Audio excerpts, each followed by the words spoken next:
In the span of a single century, American society has undergone a profound and largely unacknowledged transformation, one orchestrated through a web of legal, cultural, and institutional changes that have redefined norms of speech, association, and governance in ways that increasingly favor ideological conformity over genuine pluralism. At the heart of the shift lies a network of advocacy organizations, primarily the American Jewish Committee, AJC, Anti-Defamation League, ADL, American Jewish Congress, AJ Congress, NAACP, with substantial Jewish co-founding and early direction, American Civil Liberties Union, ACLU, and Southern Poverty Law Center, SPLC, that began forming between 1906 and 1920.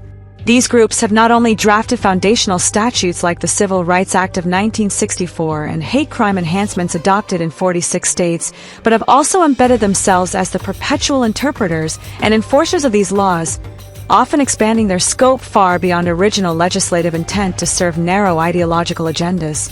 The result is a legal regime where subjective definitions of bias, harm, incitement, and exclusionary conduct now dictate access to employment, education, digital platforms, and public discourse, creating a chilling effect on free expression and enabling selective exclusion of dissenting views. Yet, the vast majority of Americans remain oblivious to this evolution, allowing a small demographic minority, under 2.4% of the population, to steer the nation's core frameworks without widespread scrutiny or resistance, raising critical questions about democratic accountability and the erosion of majority interest in a system increasingly tilted toward elite capture. The blindness of the American public to this transformation can be attributed to a combination of psychological, cultural, and structural factors that have been cleverly exploited to mask the radical nature of the changes.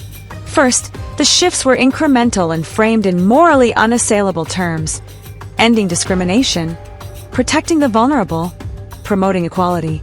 Each new law or precedent built on the last, creating a ratchet effect where reversal seems regressive or hateful, deterring opposition by associating it with bigotry.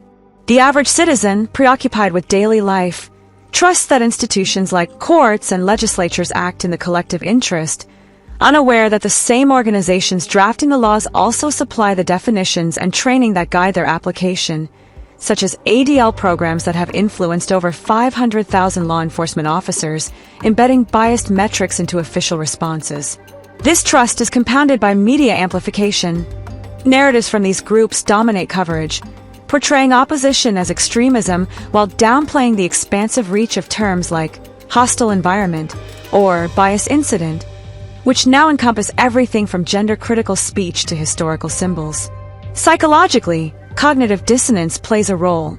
Admitting that foundational civil rights laws have morphed into tools of selective exclusion would require confronting uncomfortable truths about power imbalances in a supposedly egalitarian society, where a tiny minority's priorities increasingly override the majority's freedoms. Critically, this unawareness is not merely passive but actively cultivated through mechanisms that suppress inquiry and normalize overreach. Structural barriers include the opacity of legal processes. Changes occur via obscure amicus briefs, regulatory guidances, and private sector adoptions, rather than high-profile debates, allowing expansions like the IHRA definitions integration into campus policies at Harvard, January 2025, and Columbia, July 2025, to proceed with little fanfare, despite their implications for free speech. When controversies arise, such as the FBI's October 2025 severance of ties with the ADL and SPLC over perceived bias and hate group designations, they are often downplayed or spun as victories against extremism, obscuring the deeper issue of unaccountable private influence on public enforcement. This selective framing fosters a culture of complacency, where the majority fails to connect dots between incremental protections and their cumulative erosion of rights. Moreover, societal conditioning reinforces this unawareness, embedding the network's narratives into the fabric of American life and stifling critical examination. Education systems, increasingly influenced by these organizations through diversity trainings and curricular revisions, emphasize the heroic origins of these laws, e.g. ending Jim Crow, while omitting their contemporary overreach, such as campus speech codes that classify certain protests as discriminatory or corporate DI programs that mandate ideological alignment. The illusion of universal benefit masks the asymmetry. Protections ostensibly for all become weapons against ideological dissent, excluding individuals or groups deemed harmful without due process, as evidenced by 2025 cases where SPLC labels led to deplatforming of groups like the Society for Evidence-Based Gender Medicine, accused of pseudoscience, for questioning transgender policies. Americans, raised on ideals of pluralism and meritocracy, struggle to recognize how a dedicated minority, through cohesion, strategic litigation, and institutional capture, could achieve such leverage, often dismissing concerns as conspiracy to avoid the discomfort of acknowledging power disparities. This conditioning is exacerbated by social taboos. Questioning the influence invites accusations of bias, further silencing debate and perpetuating the cycle of unawareness. The radical shift's implications are dire, as it has tilted the balance of power toward an unaccountable elite, undermining democratic principles and fostering division.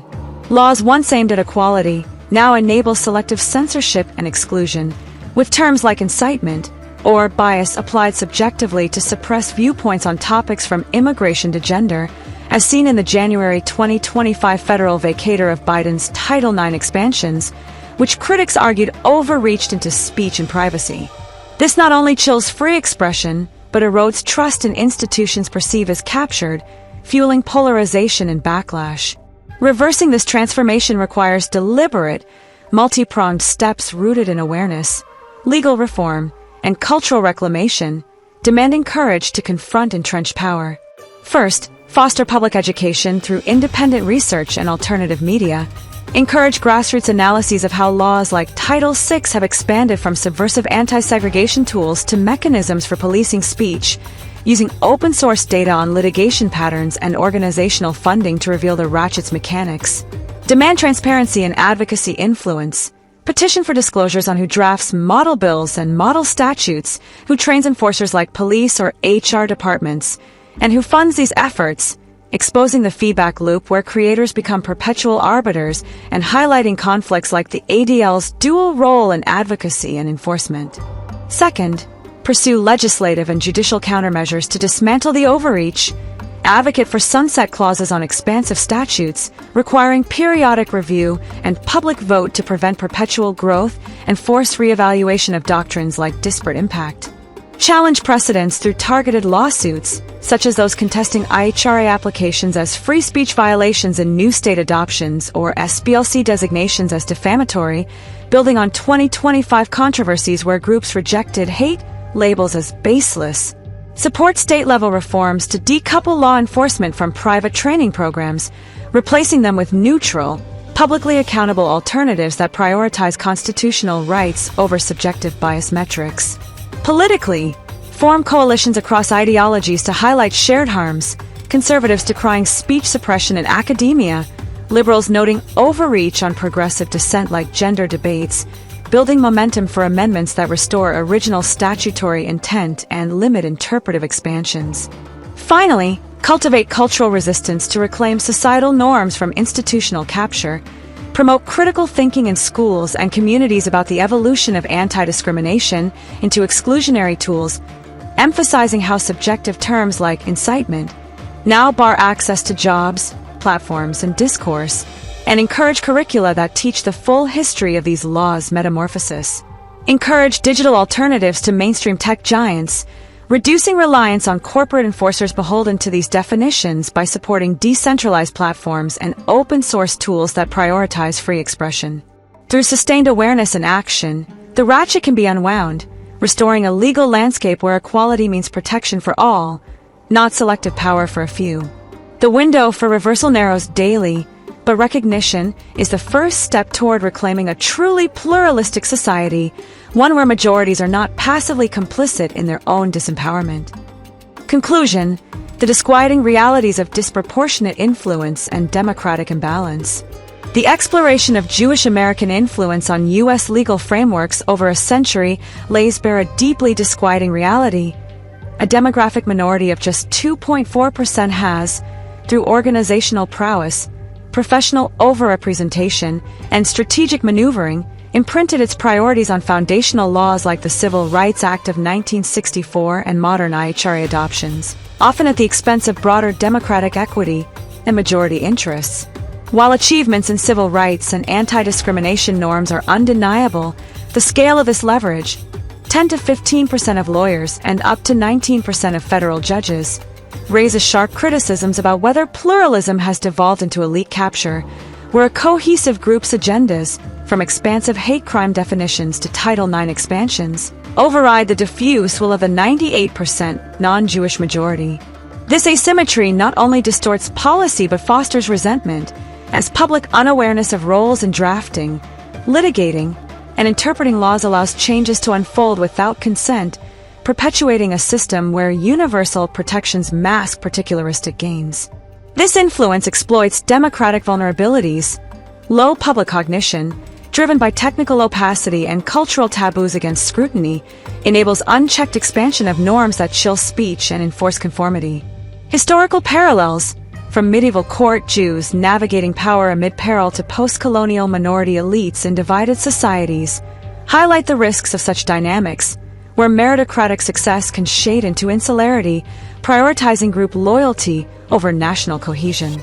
In 2025, with Jewish senators at 10% and advocacy like the SPLC's hate tracking influencing deplatforming, this raises alarms about accountability. Does pluralism truly empower all, or does it privilege the organized at the cost of the unengaged? Ultimately, while parallels exist with other minorities in tech or finance, the legal sphere's centrality amplifies concerns. Unchecked minority sway risks alienating the majority, eroding trust, and inviting backlash. True reform demands heightened awareness, transparent disclosures of advocacy funding and influence, and balanced representation to ensure laws reflect collective will rather than minority mandates. Without critical intervention, this improbable imbalance threatens the democratic fabric, transforming pluralism into a facade for entrenched power.